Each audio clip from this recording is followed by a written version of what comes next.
பிஸ்மில்லாஹிர் ரஹ்மானிர் ரஹீம். திரு ஃபைசுல் ஹபீப் ஹ்வாஜா ஹபீபுல்லா ஷா அலைஹி ரஹ்மா அவர்கள் அருளியது. அத்தியாயம் 25. இறைவனின் இரகசியம். நாயகம் ஸல்லல்லாஹு அலைஹி வஸல்லம் அவர்கள் கொண்டு வந்த இரகசியம் முக்கியஸ்தர்களாகிய தேர்ந்த மகான்களின் உள்ளத்தில் உதிப்பாக்கப்படுவதுண்டு.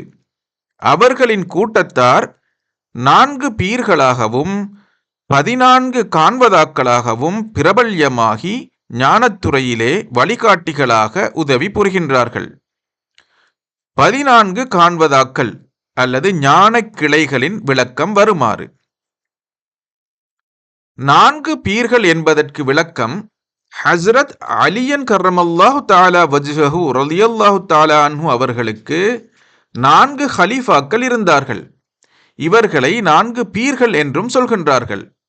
இவர்கள் முறையே ஹஸ்ரத் இமாம் ஹசன் ரலியல்லாஹு தஆலா அன்ஹு, இமாம் ஹுசைன் ரலியல்லாஹு தஆலா அன்ஹு, ஹ்வாஜா ஹுமைல் பின் ஜியாத் ரலியல்லாஹு தஆலா அன்ஹு, ஹஸ்ரத் ஹாஜா ஹசன் பஸரி ரலியல்லாஹு தஆலா அன்ஹு ஆகியவர்கள் ஆவார்கள்.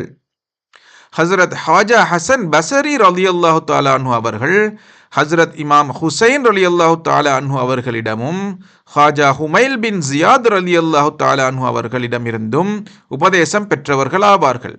மேலும் ஹஸ்ரத் அலி கர்ரமல்லாஹு தஆலா வஜ்ஹஹு ரலியல்லாஹு தஆலா அன்ஹு அவர்களுக்கு மிக பிரியமாக இருந்து வந்ததால் ஹஸ்ரத் ஹாஜா ஹசன் பஸரி அவர்கள் மஷாயிஹ்மார்களுக்கு தலைவராய் விளங்கினார்கள்.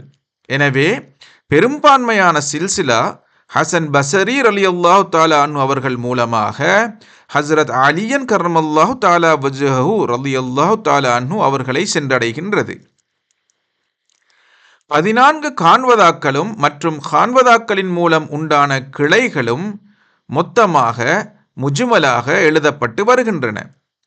காண்வதாக்களின் விவரம்: முதலாவது காண்வதா ஸைதியான், இரண்டாவது ரியாதியான், மூன்றாவது ஹுபைரியான், நான்காவது அதுஹமியான், ஐந்தாவது சிஷ்தியான், ஆறாவது ஆஜமியான், ஏழாவது தைஃபூரியான், எட்டாவது கர்ஹியான், ஒன்பதாவது சிக்தியான், பத்தாவது ஜுனைதியான், 11வது ஹாசரூனியான், 12வது தூசியான், 13வது சுஹர்வர்தியான், 14வது ஃபிர்தௌசியான்.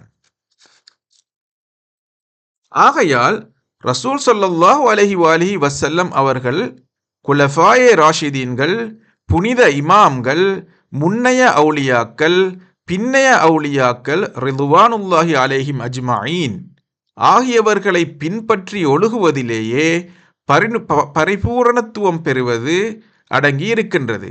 இதுவே மனிதருடைய கமாலியத்தாகும் என்பது வெளிப்படை.